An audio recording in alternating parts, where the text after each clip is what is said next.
Parliament will be working with police to ensure ANC MP Dr. Makhosi Khoza receives additional police protection.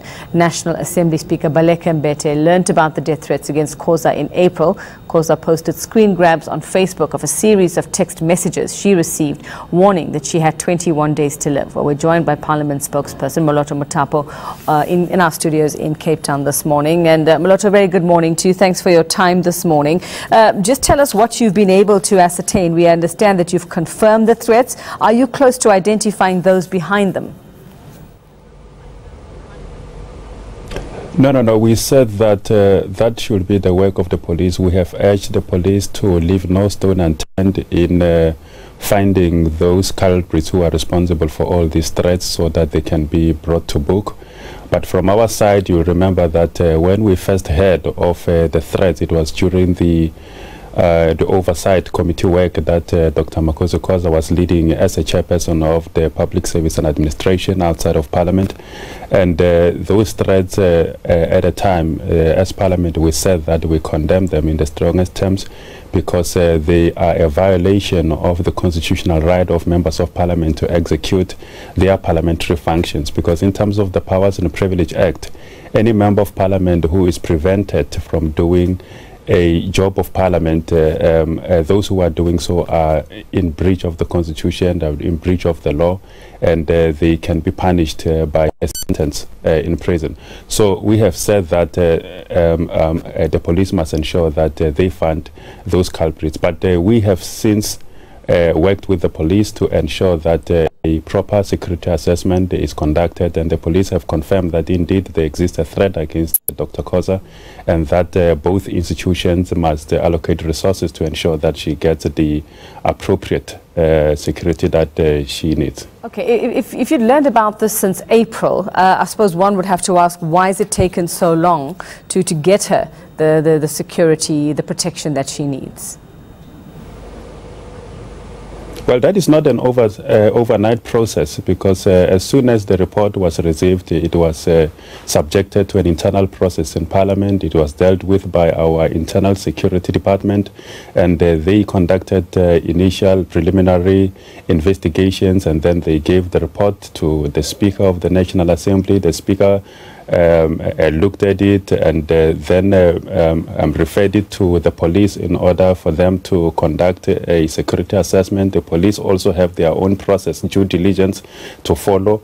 They have been doing that, and they were able to come back to us finally last week on Thursday to say that this is a report and recommendations, and this is how we can work together as Parliament and the South African police to ensure that we allocate the necessary security resources. Would it not have made more sense to be a bit more cautious during that? I mean, it's been 3 months. Anything could have happened in that time.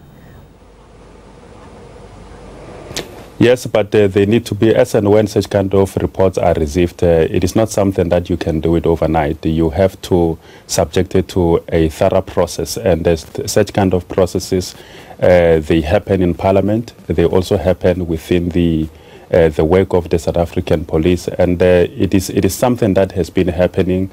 It is something that both institutions have been working behind the scenes to ensure that it happened. We could not give running commentary about the process that has been unfolding, but the process has been unfolding. Work has been happening behind the scenes to ensure that we reach to a point where we are now. Now, there have been other members of Parliament who've alluded or suggested that they have also been threatened in some way. Will they be receiving the same treatment? Will you be looking at giving them extra protection? Well, members of Parliament who feel that during the course of doing their job, they are being threatened by anyone, they need to report that with the police. They need also to do the necessary report to the Speaker of the National Assembly or the chairperson of the National Council of Provinces, so that the matter can be looked at.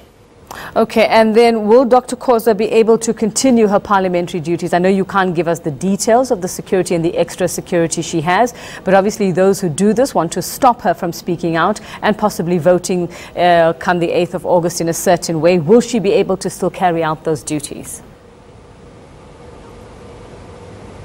We are confident that she should be able to continue carrying out her duties. It is her constitutional right as a member of parliament and a public representative, and as the chairperson of the Public Service and Administration Portfolio Committee, to continue doing her job. And we don't believe that anyone has got a right to prevent her from exercising her duties as a parliamentarian. And as we've said, anyone who does that is in violation of the law, and the police must ensure that such kind of people are found and they are made to face the full might of the law. So we are doing everything in our power as Parliament and working together with the South African police to ensure that she gets necessary protection, so that the issue of security and being worried or looking at her back whenever she is doing her parliamentary duties does not arise anymore. All right, and this is for her and her family, Moloto, this protection?